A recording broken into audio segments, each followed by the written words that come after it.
Juan Velasquez is back in Mexico at a migrant shelter in Nogales. He was just deported.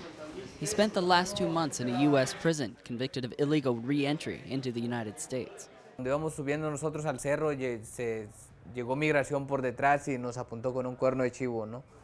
Entonces nosotros nos tuvimos que agachar.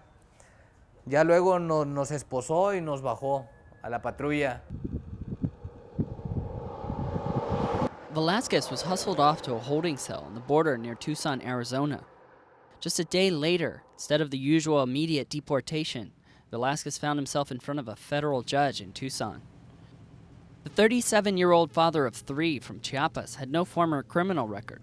Yet in the space of an hour, he and 70 others were sentenced to federal prison for crossing the U.S. border.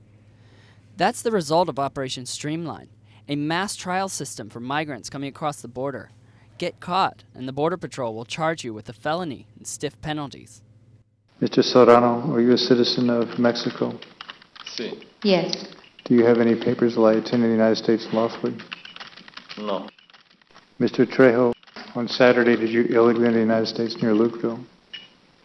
Sí. Yes. Defendants Martinez Garcia, Mendoza Cisneros, and Trejo Sabido are sentenced to 105 days. Que simplemente uno no conoce de esas leyes y uno se declara culpable muchas de las veces con tal de salir de la cárcel.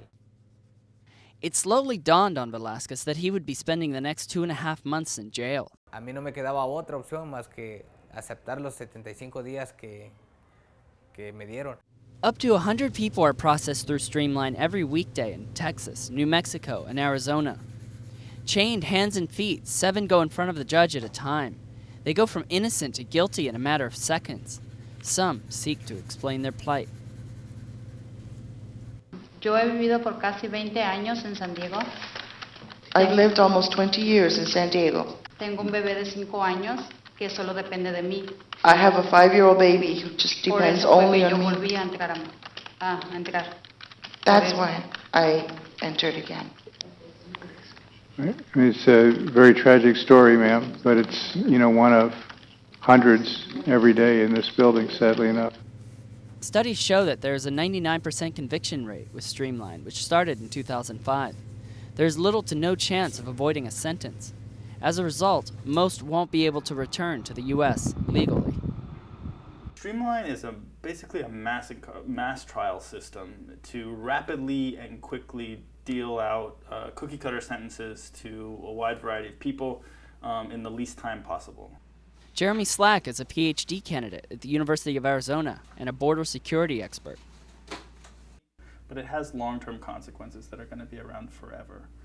People's criminal records don't go away. People are stuck in this class of criminal alien.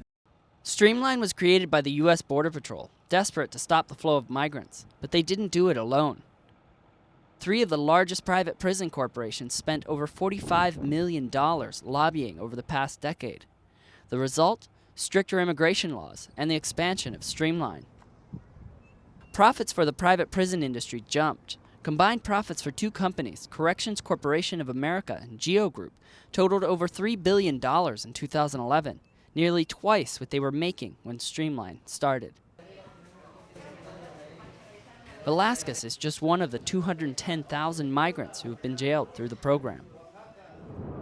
He spent 2.5 months in a CCA prison. He said the conditions were difficult and almost any mistake could add days to your sentence.